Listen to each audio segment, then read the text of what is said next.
a blood-soaked battlefield, a nation torn apart, and a single choice that would change the course of history forever.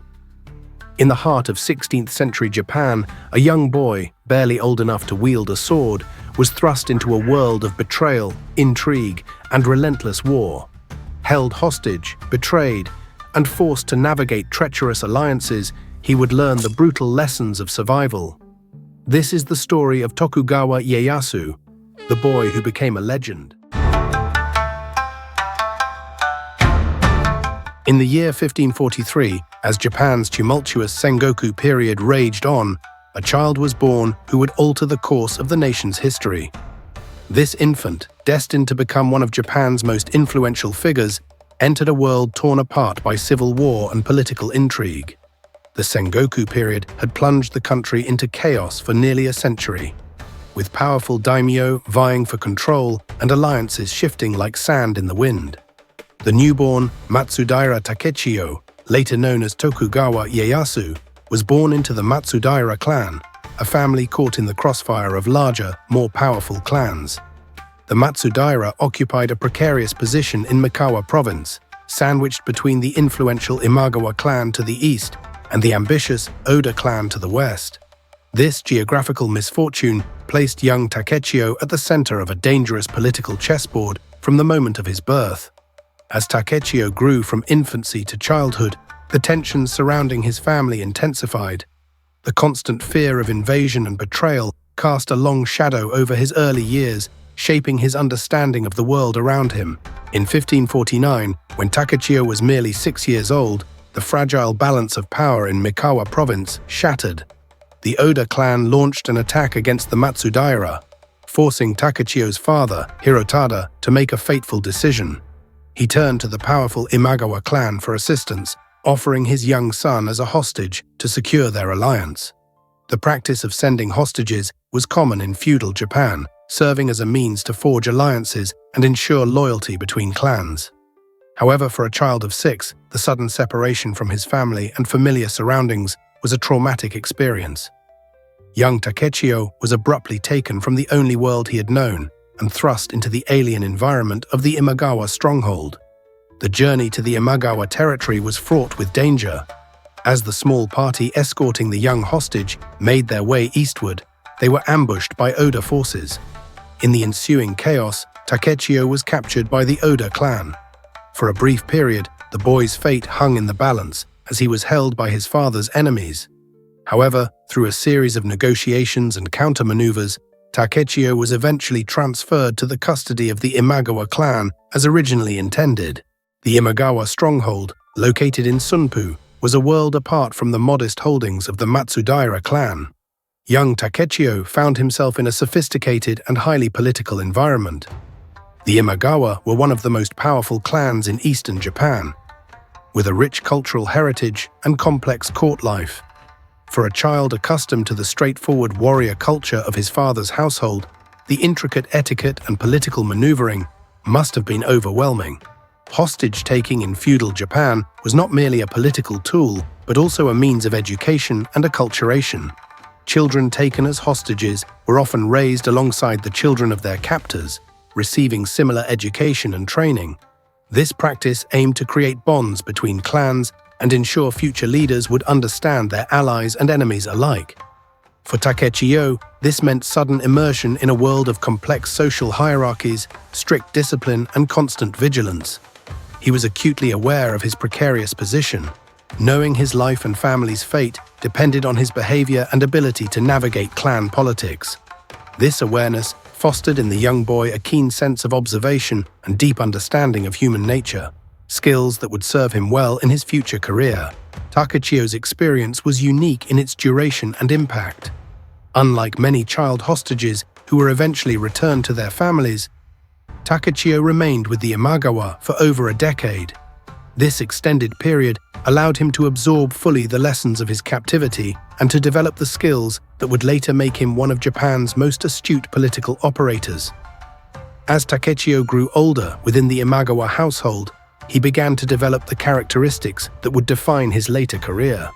The constant threat to his life honed his survival instincts, teaching him to be cautious and to think several steps ahead of his opponents.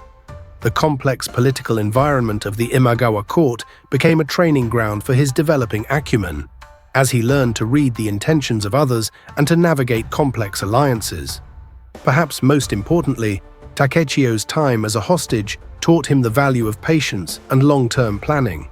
He learned that power could be gained not only through immediate action, but also through careful positioning and the ability to wait for the right moment to act. This lesson would prove invaluable in his later life, as he carefully maneuvered himself into a position of supreme power over decades of political and military struggle. As Takechio approached his 15th year, the lessons of patience and strategic maneuvering he had learned as a hostage were about to be put to the ultimate test. The year 1560 would see this young warrior face his first true battle, a crucible that would challenge not only his physical prowess, but also his loyalty and courage. The Battle of Okehazama loomed on the horizon, a confrontation that would shatter alliances and redraw the map of power in central Japan. Within the Imagawa clan, Takechio had grown from a mere political pawn into a promising young warrior. His years of training had honed his skills and sharpened his mind, earning him greater responsibilities within the clan's military structure. As tensions between the Imagawa and Oda clans escalated, the stage was set for a conflict that would alter the course of Japanese history. The Imagawa clan, led by the ambitious daimyo Imagawa Yoshimoto, had set their sights on the capital, Kyoto. Their path, however, led through the territory of the Oda clan, ruled by the cunning and ruthless Oda Nobunaga. For the Imagawa, victory would mean dominance over central Japan. For the Oda, defeat could spell the end of their clan's power and influence. As the Imagawa forces began their march, Takechio was assigned to a contingent under Yoshimoto's command. The Imagawa army, numbering around 25,000 men, dwarfed the Oda clan's resources. Confidence ran high among the Imagawa ranks, but this would prove to be their undoing. On June 12, 1560, as the Imagawa army rested in a narrow gorge near Dengaku-hazama, Oda Nobunaga struck. Taking advantage of a sudden thunderstorm, Nobunaga's small force of only 3,000 men launched a surprise attack. The Imagawa, caught off guard and with their forces spread thin, fell into disarray. In the chaos of the battle, Takechio faced a crucial decision. The Imagawa forces were crumbling around him, and the tide had turned decisively against them. In this moment, his years of training came to the fore. Rather than fighting blindly, Takechio made the difficult choice to retreat, preserving his life and the lives of the men under his command. Takechio's narrow escape from the battlefield was a harrowing journey. With Oda forces in pursuit and the remnants of the Imagawa army scattered, he led a small group of survivors through enemy territory. Using his knowledge of the land and his strategic acumen, Takechio managed to evade capture and make his way back to his home province of Mikawa. The political ramifications of the Imagawa clan's defeat were immediate and far-reaching. The balance of power in central Japan shifted dramatically, with the Oda clan emerging as a major force. For many of the smaller clans and retainers who had been under Imagawa control, including Takechio's own Matsudaira clan, the defeat at Okehazama presented both danger and opportunity. Takechio, now back in his ancestral lands, faced a critical juncture. The Imagawa clan was no longer in a position to control his fate. The young warrior recognized that this moment of chaos presented a unique opportunity. In a bold move, Takechio declared his independence from the weakened Imagawa clan, effectively throwing his small clan into the chaotic world of Sengoku period politics without the protection of a major power. Takechio's gambit was calculated. He had assessed the shifting political landscape and concluded that aligning with the rising power of the Oda clan offered the best chance for survival and growth. This decision marked the beginning of his transformation from a vassal into a daimyo in his own right. The young leader's first actions as an independent daimyo focused on consolidating his power base in Mikawa province. He moved quickly to secure the loyalty of local samurai and to fortify key strategic positions. Takechio's experiences as a hostage and his observations of clan politics served him well in these early days, allowing him to navigate the complex web of alliances and rivalries that defined the region. One of Takechiyo's most crucial early decisions was to reach out to Oda Nobunaga. Recognizing the Oda clan's growing influence, Takechiyo sought to establish a mutually beneficial alliance. This move provided him with the breathing room he needed to build up his own forces and expand his influence. Over the next few years, Takechiyo embarked on a series of campaigns to secure his borders and extend his control over neighboring territories. Each victory added to his growing reputation as a skilled military leader and shrewd politician. As his power grew, so too did his ambitions. The young daimyo who had once been a hostage was now setting his sights on larger goals, envisioning a future where he could play a significant role in shaping the destiny of Japan. As Takechiyo's influence grew following the Imagawa clan's defeat, a new power emerged in central Japan. Oda Nobunaga, the daimyo of Owari province, had begun to carve out a significant sphere of influence through his military prowess and political acumen. Takechiyo recognized that in the volatile landscape of 16th century Japan, survival often depended on choosing the right allies. The negotiations between Takechiyo and Nobunaga resembled a high-stakes chess game, with each move carefully calculated to gain advantage while avoiding potential pitfalls. Both men were acutely aware of the potential gains and risks of their proposed alliance. Takechiyo approached these talks with a blend of caution and calculated boldness, determined to secure favorable terms while avoiding the fate of those who had been consumed by Nobunaga's ambition. After months of careful negotiation, an agreement was reached. The alliance between Takechiyo and Nobunaga was formalized in 1562, marking a significant shift in the balance of power in central Japan. The terms of the alliance were crafted to benefit both parties, with Takechiyo pledging military support to Nobunaga's campaigns, while Nobunaga recognized Takechiyo's authority over his ancestral lands and promised aid in expanding his territories. The personal relationship between Takechiyo and Nobunaga was complex, characterized by mutual respect and a shared vision for a unified Japan, but also by an underlying tension. This dynamic would shape their interactions in the years to come, as they worked together to extend their influence across the fractured landscape of feudal Japan. One of the most significant campaigns in which Takechiyo played a crucial role was the siege of Inabayama Castle in 1567. This fortification, held by the Saito clan, was a key stronghold in Mino province. The siege was a grueling affair, with Takechiyo's forces facing formidable defenses and harsh conditions. They employed innovative tactics, including night raids and the strategic use of firepower, to slowly wear down the castle's defenders. Takechiyo's personal leadership during critical moments of the siege, such as a daring assault on a weakened section of the walls, proved instrumental in the castle's eventual fall. The capture of Inabayama Castle marked a turning point in Nobunaga's expansion, opening up new avenues for conquest in central Japan. As Takechiyo's military reputation grew, so did his political influence. He began to cultivate his own network of alliances, separate from but complementary to his relationship with Nobunaga. This careful balancing act allowed him to maintain a degree of independence while still benefiting from the protection and opportunities afforded by his powerful ally. However, the challenges of maintaining autonomy while serving a powerful ally were constant and often daunting. Nobunaga's ambition knew few bounds, and as his power grew, so did his demands on his allies. Takechiyo had to navigate a treacherous path, fulfilling his obligations to Nobunaga while also safeguarding his own interests and those of his clan.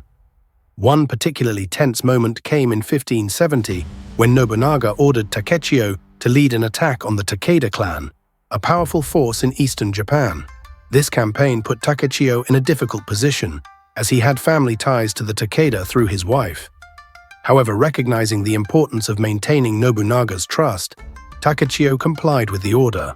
His success in this campaign further strengthened his position within Nobunaga's alliance structure, but also highlighted the personal costs of such political maneuvering. Despite these challenges, Takechiyo's alliance with Nobunaga provided him with unprecedented opportunities to expand his own territories. As Nobunaga's campaigns drew the attention of other powerful clans, Takechiyo was able to quietly consolidate his control over neighboring lands.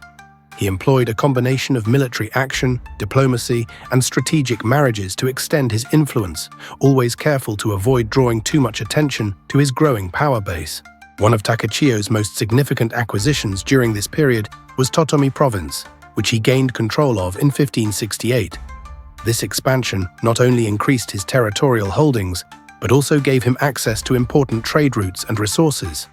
Takechiyo's skillful management of these new territories further enhanced his reputation as an effective ruler and administrator. As the 1570s progressed, the political landscape of Japan continued to shift and evolve. Nobunaga's relentless expansion had upset the delicate balance of power that had existed among the various daimyo.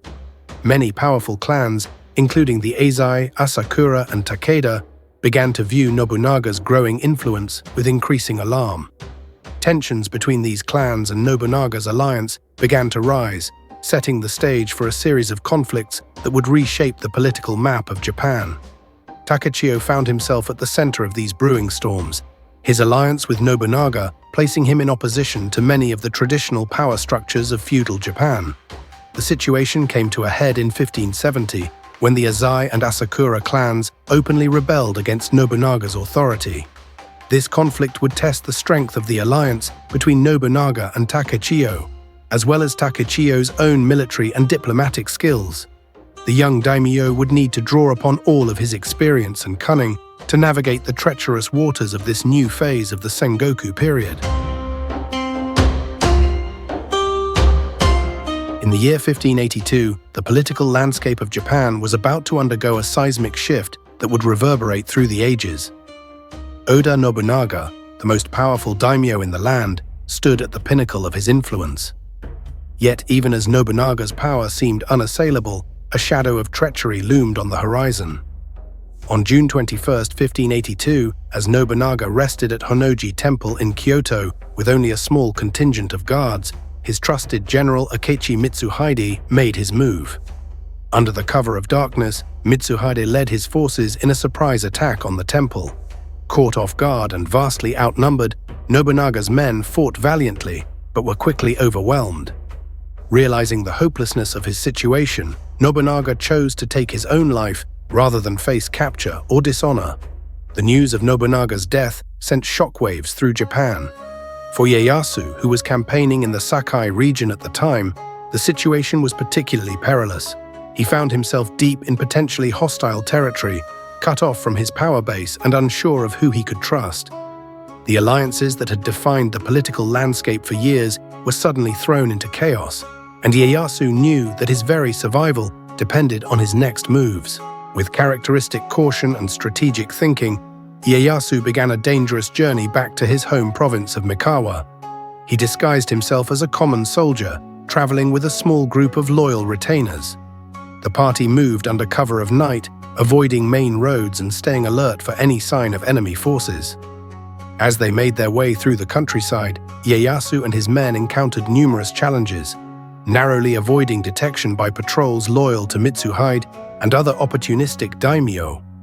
Throughout this perilous trek, Ieyasu grappled with a tumult of emotions. The shock of Nobunaga's sudden demise, the betrayal of a trusted ally, and the uncertainty of his own fate weighed heavily upon him. His mind raced with memories of his years as a hostage, the alliances he had carefully cultivated, and the precarious balance of power that had now been shattered. Yet even in these moments of inner turmoil, Ieyasu's disciplined mind never ceased strategizing, analyzing every potential move and countermove in the deadly game that lay ahead. At one point, they were forced to seek shelter in a small village, relying on the discretion of local farmers who could have easily betrayed them for a reward. Yet through a combination of luck, skill, and the loyalty of his followers, Ieyasu managed to evade capture. Upon reaching the safety of his home province, Ieyasu immediately set about consolidating his position. He strengthened the defenses of his castles, sent out scouts to gather intelligence, and began reaching out to potential allies. His experiences as a hostage and his years of careful politicking had taught him the value of patience and the importance of building a strong network of support. In the weeks that followed, Ieyasu made a series of strategic decisions that would prove crucial to his survival and eventual rise to power. He chose not to immediately declare his allegiance to any particular faction, allowing him to assess the shifting alliances and avoid being drawn into conflicts that could weaken his position. Instead, he focused on securing his own territories and building up his military strength. At the same time, Ieyasu began secretly negotiating with various other daimyo, including some who had previously been his enemies. He understood that in the chaotic aftermath of Nobunaga's death, old grudges might need to be set aside in favor of new alliances. His diplomatic skills, honed over years of careful maneuvering, proved invaluable in these delicate negotiations. One of Ieyasu's most critical decisions during this period was his approach to dealing with Akechi Mitsuhide. While many other daimyo rushed to either support or oppose Mitsuhide, Ieyasu chose a more measured response. He neither openly condemned the assassin nor offered him support. This neutral stance allowed Ieyasu to avoid becoming embroiled in the immediate conflict while keeping his options open for future alliances. As the dust began to settle in the wake of the Honnoji incident, it became clear that Ieyasu had not only survived the crisis, but had emerged with his power intact and even enhanced. His territories remained secure, his army was undiminished, and he had successfully navigated the treacherous political waters without making any irreversible commitments. Moreover, his reputation for wisdom and strategic thinking had only grown in the eyes of many other daimyo. The Honnoji incident and its immediate aftermath had demonstrated Ieyasu's remarkable ability to survive and thrive in even the most chaotic and dangerous situations. This period would prove to be a crucial turning point in his career, setting the stage for his eventual rise to supreme power in Japan. The initial confrontation between Hideyoshi and Ieyasu came in 1584, known as the Komaki Nagakute campaign. Hideyoshi, seeking to cement his authority, demanded Ieyasu's fealty. Ieyasu, wary of submitting to a former peasant and reluctant to relinquish his hard-won autonomy, initially resisted. The provinces of Owari and Mino became a chessboard of military maneuvers, with each leader carefully positioning their forces. As tension mounted, Ieyasu fortified his positions, turning hills into natural bastions. Hideyoshi's larger army threatened to overwhelm Ieyasu's defenses. Skirmishes erupted along the front lines, with Ieyasu launching swift, precise strikes before melting back into the landscape. Hideyoshi's forces struggled to make headway against Ieyasu's resilient defense. The campaign reached a stalemate, with neither side able to gain a decisive advantage. At this critical juncture, Ieyasu made a decision that would shape the course of Japanese history. Rather than continue a potentially ruinous conflict, he chose to submit to Hideyoshi's authority. This decision, while seemingly a capitulation, was a calculated move that demonstrated Ieyasu's long-term vision and political acumen. The negotiations between Ieyasu and Hideyoshi were fraught with tension. Ieyasu, his face a mask of calm, navigated the treacherous waters of diplomacy with skill. Each word was carefully chosen, each concession balanced against future gains. By submitting to Hideyoshi, Ieyasu avoided immediate destruction and preserved his power base. He recognized that Hideyoshi's position was too strong to oppose directly at that time. Instead, Ieyasu opted for a strategy of patience and indirect resistance, a tactic that had served him well throughout his career. The relationship between Ieyasu and Hideyoshi in the years that followed was complex and multifaceted. On the surface, Ieyasu played the role of a loyal vassal, supporting Hideyoshi's campaigns and participating in his grand councils. He even agreed to move his power base from Okazaki to the Kanto region in 1590, a relocation that seemed to weaken his position, but actually provided him with new opportunities for expansion. Behind this facade of loyalty, Ieyasu never ceased working to strengthen his own position. He used his new territories in the Kanto to build a more robust economic and military foundation. The fertile plains around Edo allowed him to increase his rice production, the primary measure of wealth in feudal Japan. He also continued to cultivate alliances with other daimyo, creating a network of support that would prove crucial in the future. Ieyasu's participation in Hideyoshi's campaigns, particularly the invasion of Kyushu in 1587, served multiple purposes. It allowed him to demonstrate his military value to Hideyoshi, ensuring his continued favor. At the same time, these campaigns provided Ieyasu with opportunities to assess the strengths and weaknesses of other daimyo, knowledge that would prove invaluable in the conflicts to come.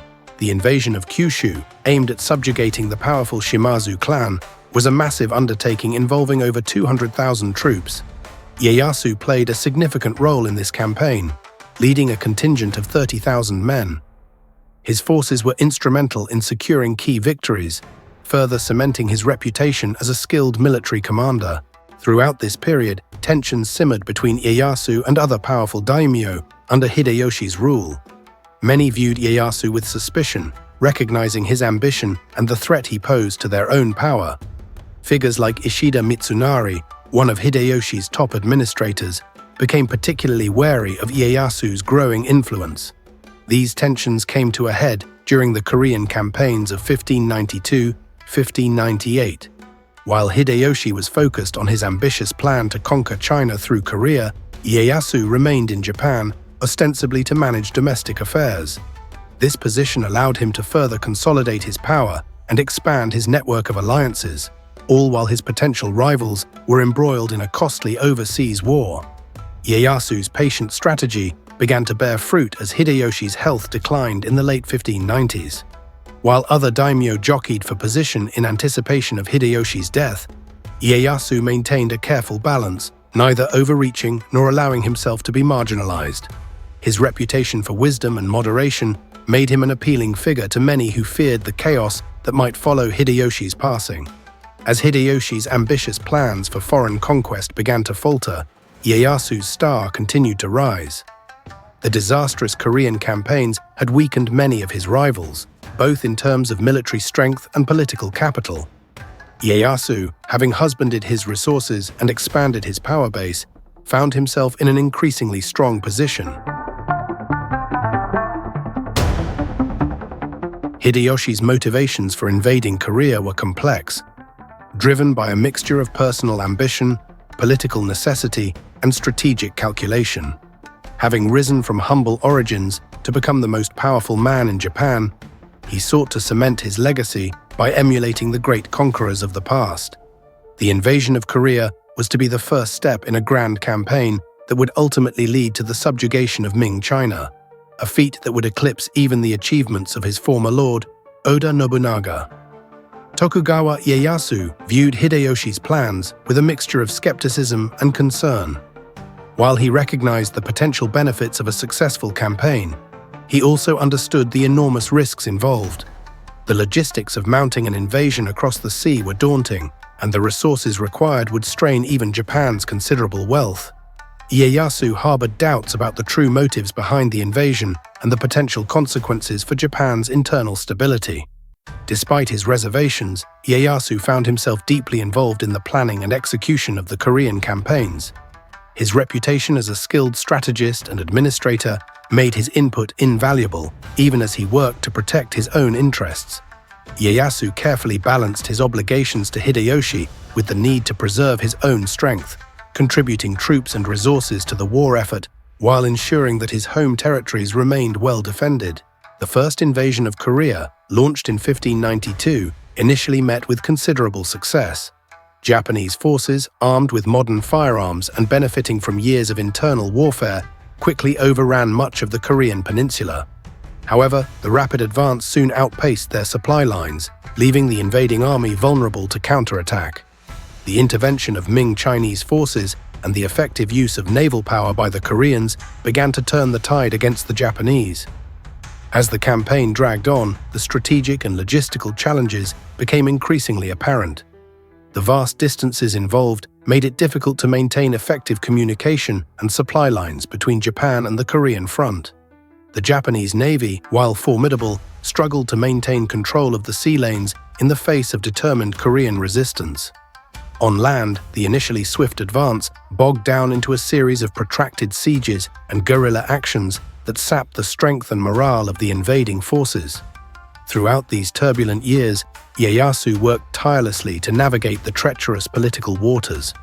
While outwardly supporting Hideyoshi's war effort, he carefully husbanded his resources and maintained his network of alliances. Ieyasu's contingent in Korea, while significant, was not large enough to risk his overall position in Japan. He used the opportunity to gather intelligence, assess the strengths and weaknesses of his rivals, and position himself for the inevitable power struggle that would follow Hideyoshi's death. As news of setbacks and heavy losses reached Japan, dissatisfaction among the daimyo began to grow. Many questioned the wisdom of committing so much of Japan's wealth and manpower to a seemingly unwinnable war. The enormous cost in lives and resources strained the loyalty of even Hideyoshi's most ardent supporters. Ieyasu, with his reputation for wisdom and moderation, became an increasingly attractive alternative to Hideyoshi's aggressive expansionism. The failure of the Korean campaigns dealt a severe blow to Hideyoshi's prestige and control. The myth of his invincibility, carefully cultivated over years of domestic triumph, lay shattered on the shores of the Korean peninsula. As his health began to decline in the late 1590s, the cracks in his regime became increasingly apparent. Ambitious daimyo, sensing weakness, began to maneuver for position in anticipation of the coming succession crisis. Ieyasu, ever the master of patience and long-term planning, saw in this chaos the opportunity he had long awaited. As Hideyoshi's grip on power weakened, Ieyasu carefully positioned himself as a stabilizing force in Japanese politics. His reputation for fairness and pragmatism made him appealing to many who had grown weary of Hideyoshi's grandiose schemes and heavy-handed rule. The final years of Hideyoshi's life were marked by increasing paranoia and erratic behavior. Desperate to secure his legacy, he named his young son Hideyori as his heir and established a council of regents to rule until the boy came of age. Ieyasu, naturally, was appointed to this council, further cementing his position at the center of Japanese politics. In the waning years of the 16th century, as Toyotomi Hideyoshi's grip on power began to slip, a new arena of political intrigue emerged in Japan. The once invincible regent, his body ravaged by illness and his mind clouded by paranoia, faced the grim reality that his young son, Hideyori, might not be ready to inherit his vast empire. In a final act of statecraft, Hideyoshi devised a plan to ensure the continuity of his legacy: the creation of the Council of Five Elders. This council, comprised of the most powerful daimyo in Japan, was tasked with governing the nation until Hideyori came of age. The five men of immense influence, Tokugawa Ieyasu, Maeda Toshie, Ukita Hideye, Uesugi Kagekatsu, and Mori Terumoto, each brought their own strengths and ambitions to the table, creating a delicate balance of power that would shape the future of Japan. Hideyoshi's intentions in creating this council were multifaceted. It served as a means to ensure stable governance and protect his son's inheritance, while also keeping these powerful daimyo in check. The regent understood that unity among such strong personalities would be difficult to maintain, but he hoped that their mutual suspicion would create a stalemate, preserving the status quo until Hideyori could take the reins of power. To bind the council members to his will, Hideyoshi demanded solemn oaths of loyalty to Hideyori. In a grand ceremony at Fushimi Castle, each of the five elders swore before the gods to protect and serve the young heir. These oaths, written in blood and sealed with their personal stamps, carried the weight of sacred vows. Yet even as the ink dried on these oaths, the seeds of factionalism were already taking root among the daimyo. The impending death of Hideyoshi cast a long shadow over the political landscape, and ambitious lords began to position themselves for the power struggle to come. Alliances formed and dissolved with dizzying speed as daimyo sought to secure their futures in an uncertain world. Amidst this swirling chaos, Tokugawa Ieyasu moved with the patience and precision that had become his hallmark. While others scrambled for immediate advantage, Ieyasu focused on strengthening his long-term position. He cultivated relationships with influential daimyo outside the council, offering protection and favorable trade agreements in exchange for their support. His network of alliances grew steadily, forming a web of loyalty that extended far beyond his immediate territories. Ieyasu also turned his attention to internal matters, solidifying his control over the Kanto region. He invested heavily in infrastructure, improving roads and fortifications throughout his domains. These projects not only increased the productivity and defensibility of his lands, but also provided employment for thousands of samurai left idle by the cessation of major conflicts. As Hideyoshi's health continued to decline, the challenges facing the Council of Five Elders mounted. Maintaining unity among the daimyo, many of whom had been bitter enemies just years before, proved increasingly difficult. The council's decisions were often met with resistance from regional lords who resented central authority. Economic strains, exacerbated by the costly and fruitless Korean campaigns, created further tensions. In this fractious environment, Ieyasu's political acumen shone. He positioned himself as a moderating influence, often mediating disputes between other council members or between the council and regional daimyo. His reputation for fairness and wisdom grew, and many began to see him as the stabilizing force Japan needed in these turbulent times. Ieyasu's patience, cultivated during his years as a hostage and honed through decades of political maneuvering, allowed him to weather the storms that buffeted the council. While others reacted impulsively to each new crisis, Ieyasu maintained a steady course, always keeping his ultimate goal in sight. He understood that true power would come not from rash action, but from careful positioning and the ability to seize the right moment when it arrived. As the months wore on, the balance of power within the council began to shift subtly but inexorably in Ieyasu's favor. His vast resources, strategic alliances, and growing reputation as a capable leader made him the natural center of gravity in Japanese politics. The other council members, while still powerful in their own right, increasingly found themselves reacting to Ieyasu's initiatives rather than setting the agenda themselves. This shift did not go unnoticed, and tensions between Ieyasu and his rivals on the council began to simmer.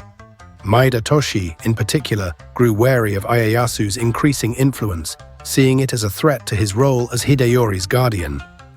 Ukita Hidei and Uesugi Kagekatsu, younger and more impetuous than their colleagues, chafed at what they perceived as Ieyasu's attempts to dominate the council. As the council's internal strife reached a boiling point, Ishida Mitsunari emerged as a formidable challenger to Ieyasu's growing power. Once a loyal vassal of Hideyoshi, Mitsunari now stood as the rallying point for those who opposed Tokugawa's ambitions.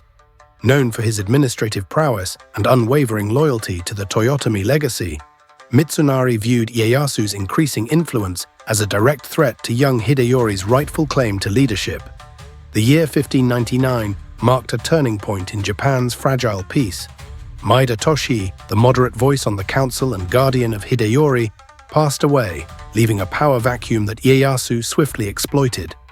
This event shattered the delicate balance within the council and accelerated the division of daimyo into two distinct factions: those who supported Ieyasu and those who rallied behind Mitsunari.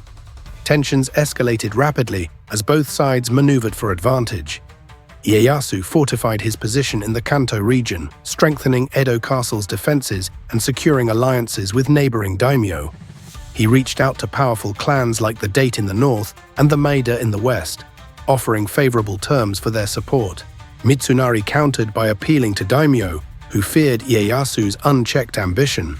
He emphasized the importance of honoring their oaths to Hideyori and preserving the Toyotomi legacy. The Mori clan of western Japan and the Uesugi in the north became cornerstones of Mitsunari's alliance, providing significant military strength and strategic depth. As the political landscape shifted, a series of provocations and countermoves pushed Japan towards open conflict. Ieyasu, sensing the inevitability of war, began to make strategic preparations. He ordered the construction of supply depots along key routes and initiated a comprehensive review of his forces' readiness. Ieyasu's years of investment in infrastructure now paid dividends, as improved roads allowed for faster troop movements and more efficient logistics. The complex web of alliances and betrayals among the daimyo became increasingly tangled. Fukushima Masanori, once a staunch Toyotomi supporter, switched sides to join Ieyasu, bringing valuable military expertise and troops. Conversely, Konishi Yukinaga, a Christian daimyo who had fought alongside Ieyasu in Korea, chose to align with Mitsunari, citing concerns about religious freedom under potential Tokugawa rule. Ieyasu's diplomatic efforts intensified as conflict loomed. He sent envoys to the powerful Mori clan, attempting to sway them from Mitsunari's camp with promises of territorial expansion and autonomy. While unsuccessful, these overtures sowed seeds of doubt within the Mori ranks, which would later prove crucial. The mobilization of armies across Japan presented significant logistical challenges.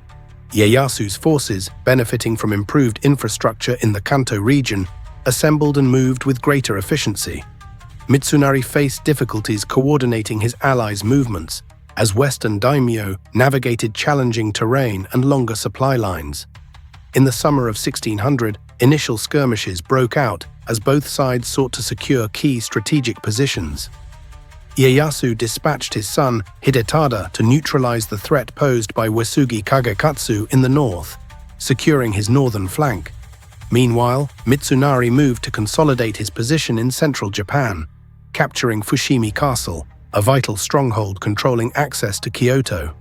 However, the castle's defender, Tori Mototada, held out for 10 days against overwhelming odds, buying crucial time for Ieyasu to mobilize his forces. As the armies converged on the plain of Sekigahara in Mino province, Ieyasu's superior strategy and diplomacy began to bear fruit.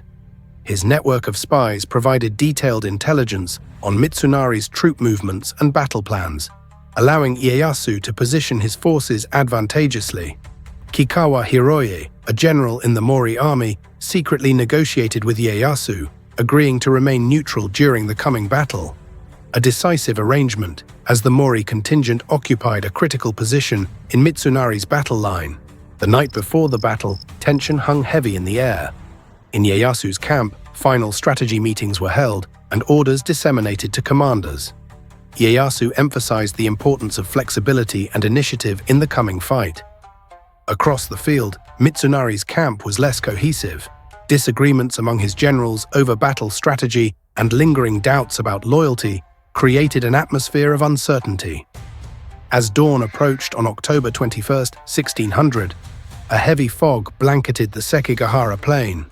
Ieyasu's forces, though slightly outnumbered, were better positioned and more unified in purpose. Mitsunari's larger army, while formidable on paper, was hampered by internal divisions and strategic uncertainties. The stage was set for one of the most decisive battles in Japanese history. The fog slowly lifted, revealing two massive armies poised for conflict. The air was thick with anticipation, the silence broken only by the occasional snort of a war horse or the muffled commands of officers positioning their troops. As the sun began to climb higher in the sky, illuminating the battlefield, both sides knew that the future of Japan hung in the balance. The clash that would determine the course of the nation for centuries to come was about to begin. As the fog lifted on the morning of October 21, 1600, two massive armies stood poised on the plains of Sekigahara. The air was thick with tension as soldiers gripped their weapons, knowing that the fate of Japan hung in the balance. On one side, the Eastern Army led by Tokugawa Ieyasu, a seasoned commander with decades of experience. On the other, the Western Army under Ishida Mitsunari, a coalition of powerful clans united in their opposition to Ieyasu's ambitions. The battlefield was a natural amphitheater, surrounded by mountains on three sides. The Nakasendo Road, a vital artery connecting Kyoto to the eastern provinces, ran through the center of the plain. Ieyasu's forces held the high ground to the east, while Mitsunari's army occupied the western hills. Between them lay open fields soon to be stained with blood. Dawn broke. The armies moved. Inaomasa's red-armored cavalry thundered across the field. Battle cries shattered the morning silence. Arrows whistled through the air. Arquebus fire cracked. The clash of steel echoed across the plain. Ieyasu, atop Mount Momokubari, made a bold decision. He held a significant portion of his force in reserve, a tactical choice that would prove crucial. Mitsunari, despite numerical superiority, adopted a defensive posture, hoping to outlast his opponent. The morning wore on. The tide of battle shifted.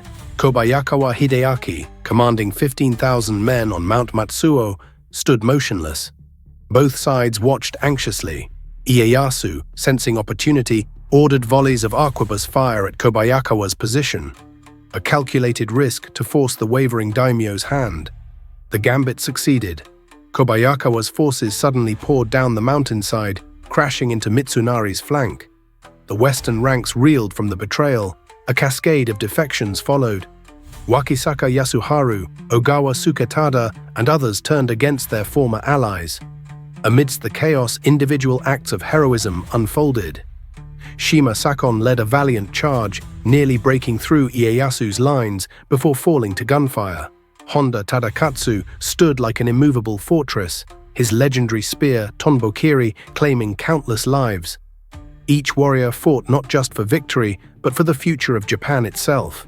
The role of firearms proved decisive. Traditional weapons still saw use, but the arquebus dominated the field. Ieyasu's troops, many veterans of Korean campaigns, demonstrated superior skill. Their disciplined volleys tore through Western formations, shattering morale and bodies alike. As midday approached, the Western army began to crumble. Otani Yoshitsugu, loyal to the end despite his affliction with leprosy, ordered his troops to assist in his seppuku. Konishi Yukinaga, fearing religious persecution under Ieyasu's rule, fought bravely but was captured. The air filled with the cries of the wounded and the acrid smell of gunpowder. Mitsunari fled the battlefield. His capture days later, hiding in a hollow tree trunk, marked an ignominious end for the man who dared challenge Ieyasu's power. As word spread, the remaining Western forces lost all cohesion. What began as a battle devolved into a rout, then a massacre. By late afternoon, Sekigahara was a scene of carnage. Rivers ran red with blood. Smoke from burning equipment and supplies choked the air. Tens of thousands of corpses littered the field, each a testament to the day's brutal toll. Surviving soldiers, exhausted and shell-shocked, contemplated the profound change that had come to their land. Ieyasu's victory was total and undeniable. In a single day, he had eliminated virtually all opposition to his rule. The thunderous clash of armies gave way to an eerie silence, broken only by the moans of the dying and the cries of carrion birds. As the sun set on Sekigahara, it also set on an era of division and strife. The Battle of Sekigahara would be remembered not just as a military engagement, but as the crucible in which modern Japan was forged. Ieyasu's triumph paved the way for the Tokugawa shogunate, a regime that would govern Japan for the next 2.5 centuries. The echoes of that fateful day would resonate through Japanese history, shaping the nation's destiny for generations to come. As the dust settled on the blood-soaked fields of Sekigahara, Ieyasu moved swiftly to consolidate his power. Like a sculptor chiseling away imperfections to reveal a stable statue, he carefully balanced retribution and reconciliation. Many who had opposed him faced harsh consequences, stripped of lands and titles, or forced to commit seppuku. Yet Ieyasu also demonstrated strategic leniency, allowing some daimyo to keep their domains, albeit with reduced holdings. This calculated approach helped prevent widespread resentment while ensuring potential rivals were weakened. The redistribution of lands and titles that followed Sekigahara marked one of the most significant political reorganizations in Japanese history. Ieyasu allocated territories to reward loyal supporters and create a new balance of power, favoring his position. This system of land distribution, known as the Han system, became a cornerstone of Tokugawa rule. To address the uncertain loyalty of many daimyo and the looming threat of rebellion, Ieyasu implemented a series of political and legal reforms. He established the Bakuhan system, a dual structure of government dividing power between the shogunate, Bakufu, and the feudal domains, Han. This delicate balance allowed Ieyasu to maintain control while avoiding the appearance of outright tyranny. The introduction of the Buke Shohato, or laws for the military houses, further cemented his authority by regulating the behavior of the samurai class and their relationships with the shogunate. In 1603, after careful negotiations and political maneuvering, Ieyasu secured the ultimate symbol of legitimacy, the title of Sei Taishogun, or barbarian subduing generalissimo, bestowed by Emperor Go-Yozei. This imperial appointment provided Ieyasu with the legal and moral authority to rule Japan in the emperor's name. effectively making him the most powerful man in the country. With his position secure, Ieyasu turned his attention to establishing a new seat of power. He chose the small fishing village of Edo, located in the Kanto region, as the center of his administration. This strategic decision allowed Ieyasu to create a fresh start for his regime, far from the traditional centers of power in Kyoto and Osaka. The region's geography also made it easily defensible, an important consideration for a ruler who had come to power through military might. Ieyasu poured vast resources into the development of Edo, transforming it from a backwater into a thriving metropolis. The construction of an impressive castle complex served as both a military stronghold and the administrative heart of the shogunate. Surrounding the castle, a bustling city grew rapidly, attracting merchants, artisans, and samurai from across Japan. The rise of Edo as the de facto capital of Japan marked a significant shift in the country's political and cultural center of gravity. As Ieyasu worked to establish the physical infrastructure of his new regime, he also focused on creating the ideological foundations that would legitimize Tokugawa rule.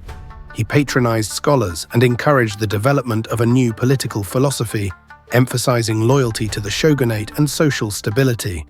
Confucian ideas, stressing hierarchy and obedience, were particularly influential in shaping the ideology of the Tokugawa state. To control the flow of information and ideas within Japan, Ieyasu implemented strict regulations on foreign trade and travel. This policy of national seclusion, known as sakoku, would become one of the defining features of the Tokugawa period. While ostensibly aimed at protecting Japan from foreign influence, it also served to strengthen the shogunate's control over the population and prevent the spread of potentially destabilizing ideas. In the realm of culture, Ieyasu sought to present himself as a wise and benevolent ruler. He patronized the arts and learning, establishing libraries and encouraging the collection and preservation of important texts. This cultivation of scholarship and culture would become a hallmark of the Tokugawa period, leading to a flourishing of literature, philosophy, and the arts that would shape Japanese society for centuries to come. At the heart of Ieyasu's vision was a rigid class system known as the Shinoko-sho. This hierarchy divided society into 4 distinct classes: samurai at the top, followed by farmers, artisans, and merchants at the bottom. Each class had specific roles and responsibilities, with strict regulations governing their behavior, dress, and even living quarters. The samurai, once fierce warriors, were now to become administrators and scholars, while farmers were tasked with providing the economic backbone of the nation. The impact of this new order on everyday life was profound. A samurai family might find themselves living in a spacious residence in the castle town, their children studying Confucian classics and calligraphy. In contrast, a merchant family, despite their wealth, would be confined to cramped quarters in the bustling commercial districts, their social aspirations forever limited by their low status. Farmers, though respected for their essential role, labored under heavy taxes, their lives dictated by the rhythms of planting and harvest. This social stratification was not without its critics. Many daimyo chafed at the new restrictions placed upon them, particularly the requirement to maintain residences in Edo and leave family members there as virtual hostages. Farmers sometimes rebelled against their lot in life. Yet Ieyasu pressed on, believing that a clearly defined social order was essential for lasting peace. Ieyasu's policies towards foreign trade and Christianity in Japan marked a significant departure from the relative openness of the previous era. While he initially welcomed foreign traders and missionaries, Ieyasu grew increasingly wary of their influence. He saw in Christianity a potential threat to his authority and the social order he was working to establish. In 1614, he issued an edict banning the practice of Christianity and ordering the expulsion of all foreign missionaries. This shift towards isolationism extended to trade as well. Ieyasu implemented a system of licensed trading that strictly controlled which foreign merchants could operate in Japan and where they could do so. The port of Nagasaki became the primary point of contact with the outside world, carefully regulated to prevent the influx of foreign ideas that might destabilize the new order. The tension created by this national isolation policy was palpable. Japanese merchants who had prospered from foreign trade saw their livelihoods threatened. Christian converts faced persecution, forced to practice their faith in secret or renounce it entirely. Yet even as Japan turned inward, a remarkable cultural flourishing began to take root. Ieyasu, like many warlords before him, sought to legitimize his rule through patronage of the arts. He encouraged the development of distinctly Japanese art forms, such as kabuki theater and ukiyo-e woodblock prints. The tea ceremony, already an important part of samurai culture, was further refined and elevated to an art form under Tokugawa rule. Literature flourished as well, with the emergence of new genres like the haiku and the popularization of prose works among a growing literate population. Matsuo Basho, perhaps the most famous haiku poet, would later capture the essence of this cultural renaissance in his works, blending nature imagery with deep philosophical insights. Economic reforms were a crucial component of Ieyasu's vision for a stable Japan. He recognized that a strong economy would be necessary to support the elaborate bureaucracy and military apparatus of the shogunate. Ieyasu implemented policies to boost agricultural production and encourage the growth of commerce, including the standardization of currency and weights and measures across the country. The growth of cities, particularly Edo, spurred the development of a vibrant merchant class. While officially at the bottom of the social hierarchy, merchants grew increasingly wealthy and influential over time. This tension between official status and economic reality would become a defining characteristic of Tokugawa society. Education and scholarship among the samurai class were priorities for Ieyasu. He believed that an educated warrior class would be better equipped to govern effectively and maintain social stability. To this end, he established schools and academies throughout Japan where samurai could study Confucian classics, military strategy, and practical administration. The emphasis on education extended beyond the samurai class. Temple schools, known as terrakoya, provided basic education to children of farmers and townspeople. This led to a gradual increase in literacy rates across all levels of society, laying the groundwork for Japan's rapid modernization in the following centuries. As Ieyasu's reforms took hold, Japan entered a period of relative isolation and internal development. The Sakoku policy, fully implemented by Ieyasu's descendants, effectively cut Japan off from most foreign contact for over 2 centuries. While this isolation would eventually put Japan at a technological disadvantage compared to Western powers, it also allowed for the development of a unique and sophisticated culture. In 1605, Ieyasu made a calculated move to secure the Tokugawa line of succession. He abdicated his position as shogun in favor of his third son, Hidetada, while retaining control behind the scenes. This strategic step allowed Ieyasu to guide his heir and intervene if necessary, all while avoiding the chaos that often followed a ruler's death. Like a master gardener tending to a delicate bonsai, Ieyasu carefully pruned and shaped the political landscape to ensure the longevity of his legacy. The challenges of securing a lasting peace were manifold. To keep the powerful regional lords, or daimyo, in check, Ieyasu devised an intricate system of control. The Sankin Kotai system required daimyo to maintain residences in Edo and spend alternate years there, effectively making them hostages to ensure their loyalty. This policy not only kept the daimyo under close watch, but also drained their resources, making rebellion a costly proposition. Ieyasu's foresight extended to the economic realm as well. He implemented a land survey, reassessing the productivity of each domain. This allowed him to reward loyal supporters with richer lands while reducing the holdings of potential rivals.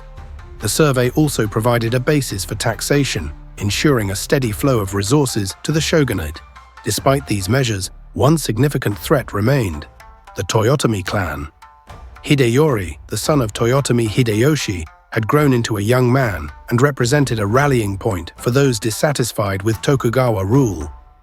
In 1614, at the age of 73, Ieyasu emerged from retirement to lead his final military campaign. The siege of Osaka was a brutal affair, culminating in the destruction of Osaka Castle and the elimination of the Toyotomi line. This decisive action removed the last major obstacle to Tokugawa hegemony. With external threats neutralized, Ieyasu turned his attention to codifying the laws and practices that would govern Japan under Tokugawa rule. He commissioned the creation of the Buke Shohato, a set of regulations for the samurai class that defined their responsibilities and limitations. These laws, periodically updated by subsequent shoguns, would form the backbone of Tokugawa governance for centuries. Ieyasu's vision for Japan extended beyond mere political control. He recognized the importance of education and culture in shaping a stable society. Under his patronage, Neo-Confucian philosophy gained prominence, emphasizing loyalty, filial piety, and social harmony. These values would become deeply ingrained in Japanese society, contributing to the remarkable stability of the Tokugawa period. The legacy of Ieyasu's policies would have far-reaching effects on Japan's development. The long peace of the Tokugawa era allowed for significant advancements in agriculture, commerce, and urban development. The growth of cities, particularly Edo, led to the emergence of a vibrant urban culture. The arts flourished, giving rise to new forms of literature, theater, and visual arts that would come to define Japanese culture. Yet Ieyasu's impact on Japan's modernization was paradoxical. While the stability he created allowed for internal development, his policies of isolation would eventually put Japan at a disadvantage when confronted with Western powers in the 19th century. The Sakoku policy, fully implemented by his descendants, effectively cut Japan off from most foreign contact for over 2 centuries. As the years advanced, Ieyasu, despite his robust health, began to contemplate his own mortality. In his final months, he spent considerable time at Sunpu Castle. On June 1, 1616, at the age of 73, Tokugawa Ieyasu died, leaving behind a nation transformed. As he approached his passing, he issued final instructions to his successors, urging them to maintain the peace and stability he had worked so hard to achieve. Legend says he instructed that he should be buried at Kunozan Shrine. Then after a year, his remains should be moved to Nikko Shrine, and he should be enshrined there. Doing so, he said, would ensure that he would continue to protect his descendants. Tokugawa Ieyasu's journey from child hostage to Japan's unifier exemplifies the power of resilience and strategic acumen. His life, spanning the restless Sengoku period, shows how patience and adaptability can forge a lasting legacy. The Tokugawa shogunate, born from Ieyasu's efforts, brought peace and cultural flourishing to Japan for over 2 centuries. Ieyasu's reign reshaped Japanese society, from its class structure to the arts. His isolation policy nurtured a unique Japanese identity that would later captivate the world. Like a masterful game of shogi, Ieyasu transformed chaos into order, leaving an indelible mark on Japan's culture. As we reflect on his remarkable life, we must ask, how does Ieyasu's legacy of visionary leadership resonate in our world today?